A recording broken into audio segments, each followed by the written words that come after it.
Shalom saudara-saudara terkasih yang diberkati dengan pengenalan akan Tuhan Yesus Kristus. Semoga kita selalu menghargai dan memegang teguh iman kita kepadanya. Mari saudaraku, kita akan memulai renungan firman Tuhan malam ini dengan berdoa dan mengucap syukur kepada Allah Bapa.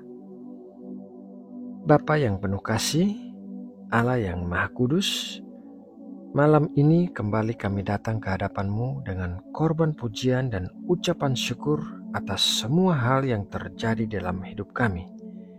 Di gunung maupun di lembah, tangan-Mu senantiasa memegang kami dan kasih-Mu merangkul kami. Bersama-Mu kami bisa melakukan perkara-perkara yang besar dan ajaib.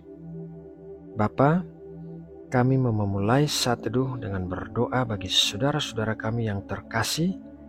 Apabila ada yang sedang sakit, maka kami memohon Engkau menyembuhkan setiap bagian tubuh yang sakit dan memulihkan kesehatan saudara-saudara kami. Apabila ada yang sedang menghadapi masalah ekonomi, kami memohon Engkau membuka jalan berkat dan mencukupkan semua yang dibutuhkan. Apabila ada yang sedang berduka cita, maka Engkaulah yang menjadi penghiburan dan kekuatan mereka. Terima kasih ya Bapa atas kasih dan anugerah-Mu yang besar bagi kami semua. Sekarang kami mau menyiapkan hati kami untuk menerima berkat firman-Mu. Kiranya firman-Mu malam ini bisa menjadi kekuatan bagi kami dan menuntun serta mengarahkan hidup kami. Berikanlah kami hati yang mudah diajar dan mudah mengerti akan kebenaran firman-Mu yang sebentar lagi kami dengarkan. Terima kasih Bapa. Dalam nama Tuhan Yesus Kristus, kami berdoa dan mengucap syukur. Amin. Saudara yang terkasih di dalam Tuhan Yesus Kristus, ada ayat Alkitab yang berkata demikian. Yohanes 8 ayat 36. Jadi, apabila anak itu memerdekakan kamu, kamu pun benar-benar merdeka. Kenyataannya, tidak semua orang percaya benar-benar menikmati kemerdekaan. Ada sebagian orang percaya, bahkan para pengerja atau gembala gereja yang masih terikat dengan perbuatan dosa yang dilakukan terus-menerus. Mereka bukannya tidak mengerti bahwa mereka harus menghentikan perbuatan itu, dan mereka juga sudah mencoba berbagai macam cara agar bisa berhenti melakukan dosa tersebut. Misalnya dengan berdoa, berpuasa, dilayani pelepasan, mengikuti program bagi para pecandu, dan lain sebagainya. Tetapi mereka hanya mengalami kemerdekaan sementara waktu saja untuk kemudian jatuh lagi ke dalam hal yang sama. Hal ini tentu saja membuat frustasi. Dalam renungan malam ini, kita akan belajar dari kisah Balak dan Bileam mengenai penyebab mengapa orang percaya bisa terus-menerus melakukan dosa dan bagaimana agar bisa benar-benar mengalami kemerdekaan seperti yang dijanjikan oleh firman Tuhan dalam Yohanes 8 ayat 36. Cerita tentang Balak dan Bileam terdapat dalam kitab Bilangan 22, dimulai dari Balak, Raja Moab, yang merasa gentar terhadap bangsa Israel karena bangsa Israel telah mengalahkan bangsa-bangsa yang besar, dan saat itu bangsa Israel sedang berkemah di dataran Moab. Mari kita membaca Bilangan 22 ayat 5-9. Raja ini mengirim utusan kepada Bileam bin Beor ke Petor di tepi sungai Efrat ke negeri teman-teman sebangsanya untuk memanggil dia dengan pesan, "Ketahuilah, ada suatu bangsa keluar dari Mesir. Sungguh, sampai tertutup permukaan bumi olehnya, dan mereka sedang berkemah di depanku. Karena itu, datanglah dan kutuk bangsa itu bagiku, sebab mereka lebih kuat daripadaku. Mungkin aku sanggup mengalahkannya dan menghalaunya dari negeri ini, sebab aku tahu, siapa yang kau berkati, dia beroleh berkat, dan siapa yang kau kutuk, dia kena kutuk. Lalu berangkatlah para tua-tua Moab dan para tua-tua Midian dengan membawa di tangannya upah penenung. Setelah mereka sampai kepada Bileam, disampaikanlah kepadanya pesan Balak. Lalu berkatalah Bileam kepada mereka, "Bermalamlah di sini pada malam ini, maka aku akan memberi jawab kepadamu sesuai dengan apa yang akan difirmankan Tuhan kepadaku." Maka tinggallah pemuka-pemuka Moab itu pada Bileam. Kemudian datanglah Allah kepada Bileam serta berfirman, "Siapakah orang-orang yang bersama-sama dengan engkau itu?" Perhatikanlah pertanyaan Allah kepada Bileam tentang identitas orang-orang yang sedang bermalam di tempat Bileam.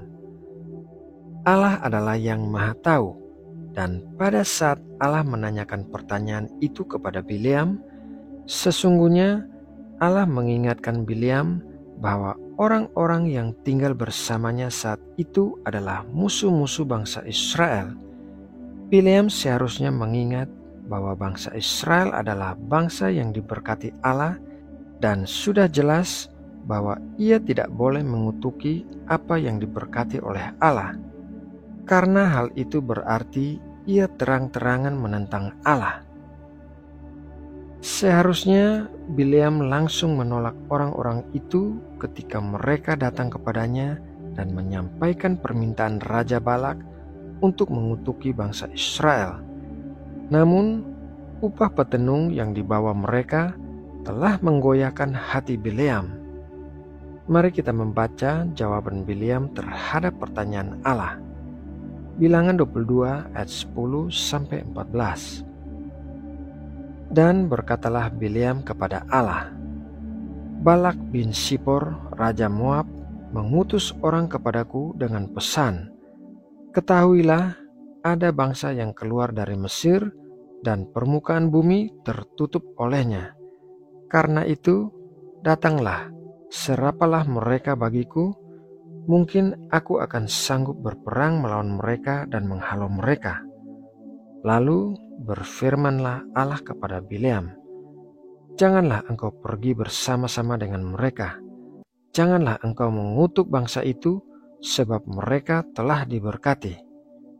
Bangunlah Bileam pada waktu pagi, lalu berkata kepada pemuka-pemuka Balak, 'Pulanglah ke negerimu, sebab Tuhan tidak mengizinkan aku pergi bersama-sama dengan kamu.'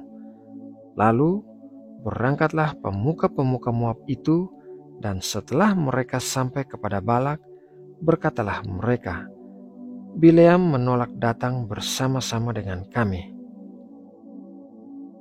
Sampai di sini, kita harus menghargai Bileam karena ia mematuhi apa yang Allah katakan dan menolak pergi kepada Raja Balak. Tetapi Raja Balak tidak menyerah terhadap penolakan Bileam dan mengirimkan lebih banyak orang dengan menawarkan lebih banyak upah. Mari kita baca ayat selanjutnya, Bilangan 22 ayat 15-20. Tetapi Balak mengutus pula pemuka-pemuka lebih banyak dan lebih terhormat dari yang pertama. Setelah mereka sampai kepada Bileam, berkatalah mereka kepadanya, "Beginilah kata Balak bin Sipor, janganlah biarkan dirimu terhalang-halang untuk datang kepadaku, sebab aku akan memberi upahmu yang sangat banyak, dan apapun yang kau minta daripadaku, aku akan mengabulkannya. Datanglah dan serapalah bangsa itu bagiku." Tetapi Bileam menjawab kepada pegawai-pegawai Balak, "Sekalipun Balak memberikan kepadaku emas dan perak seistana penuh, aku tidak akan sanggup berbuat sesuatu yang kecil atau yang besar yang melanggar titah Tuhan Allahku. Oleh sebab itu, baiklah kamu pun tinggal di sini pada malam ini, supaya aku tahu apakah pula yang akan difirmankan Tuhan kepadaku." Datanglah Allah kepada Bileam pada waktu malam serta berfirman kepadanya, Jikalau orang-orang itu memang sudah datang untuk memanggil engkau, bangunlah, pergilah bersama-sama dengan mereka, tetapi hanya apa yang akan kufirmankan kepadamu harus kau lakukan." Allah sudah memberikan instruksi kepada Bileam saat pertama kali didatangi oleh utusan Raja Balak. Namun, saat datang utusan yang kedua kalinya dengan menawarkan upah yang lebih besar, sekali lagi hati Bileam goyah. Ia membiarkan mereka bermalam agar ia dapat mencari tahu firman Allah. Dengan kata lain, Bileam berharap Allah mengubah perintahnya dan ia bisa pergi untuk mendapatkan upahnya dari mengutuk bangsa Israel. Firman Allah yang kedua kalinya kepada Bileam menyuruh Bileam untuk pergi bersama-sama utusan Raja Balak, tetapi harus mengatakan apa yang Allah katakan, yaitu untuk memberkati bangsa Israel, bukan mengutukinya. Di sini kita bisa melihat suatu pola berulang yang merupakan alasan mengapa orang percaya bisa terus-menerus melakukan dosa dan terikat dengan dosa itu. Pola itu adalah menuruti keinginan sendiri dan duka cita yang dangkal. Hal yang pertama yaitu mengikuti keinginan sendiri. Yakobus 1 ayat 14-15 tertulis demikian. Tetapi tiap-tiap orang dicobai oleh keinginannya sendiri karena ia diseret dan dipikat olehnya. Dan apabila keinginan itu telah dibuahi, ia melahirkan dosa. Dan apabila dosa itu sudah matang, ia melahirkan maut.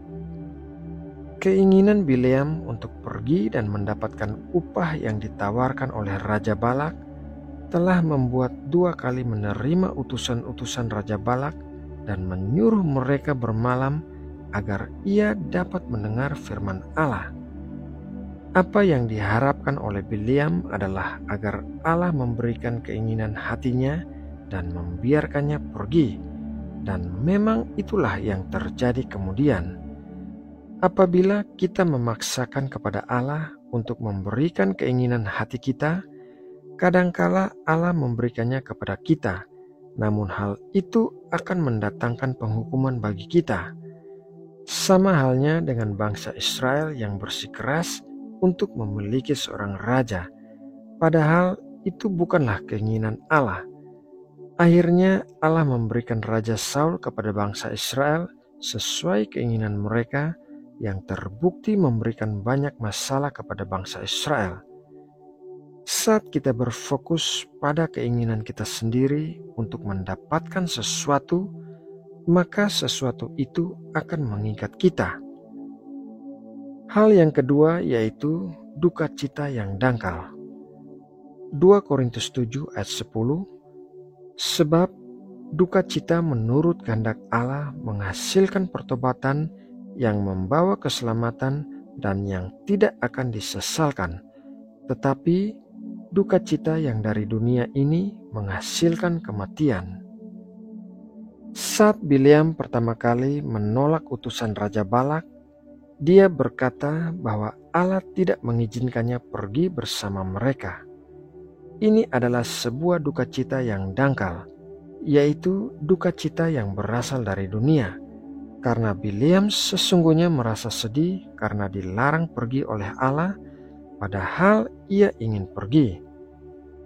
Duka cita yang berasal dari Allah akan menghasilkan pertobatan yang membawa keselamatan, karena duka cita yang berasal dari Allah akan membuat seseorang menyesali dosa-dosanya dengan sepenuh hati.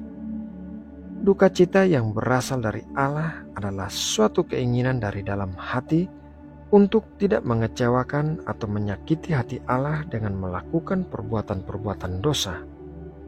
Duka cita yang dangkal akan membuat seseorang terus-menerus melakukan dosa, sementara duka cita yang dari Allah akan membuat seseorang benar-benar dimerdekakan dari keterikatan dosa. Saudara yang terkasih di dalam Tuhan Yesus Kristus, agar kita tidak terus-menerus melakukan dosa, Marilah kita meletakkan keinginan diri sendiri di bawah keinginan Allah dan memiliki duka cita yang berasal dari Allah bahwa perbuatan dosa kita bisa menyedihkan hati Allah. Nah, saudaraku, demikianlah renungan firman Tuhan malam ini. Semoga memberkati dan menguatkan kita semua. Mari kita berdoa untuk menutup renungan ini. Bapa kami yang ada di sorga, terima kasih atas berkat firman-Mu malam ini. Kiranya firman-Mu senantiasa kami ingat dan kami lakukan dengan penuh ketaatan. Bapa, sebentar lagi kami akan beristirahat. Kami berdoa meminta perlindungan-Mu di sepanjang malam saat kami tidur. Jauhkanlah kami dari segala sesuatu yang jahat dan berkatilah kami dengan kesehatan pada tubuh kami. Saat kami bangun besok pagi, berkatilah kami dengan kekuatan baru untuk bisa melakukan kehendak-Mu di dalam hidup kami. Bapa, kami berdoa juga bagi bangsa Indonesia. Kami memohon berkat-berkat bagi bangsa kami, yaitu berkat kesejahteraan, keamanan, dan kemakmuran. Berikanlah hikmat dan kepandaian kepada para pemimpin negara kami, agar dapat memimpin Indonesia dengan baik. Terima kasih ya Bapa. Dalam nama Tuhan Yesus Kristus, kami berdoa dan mengucap syukur. Amin.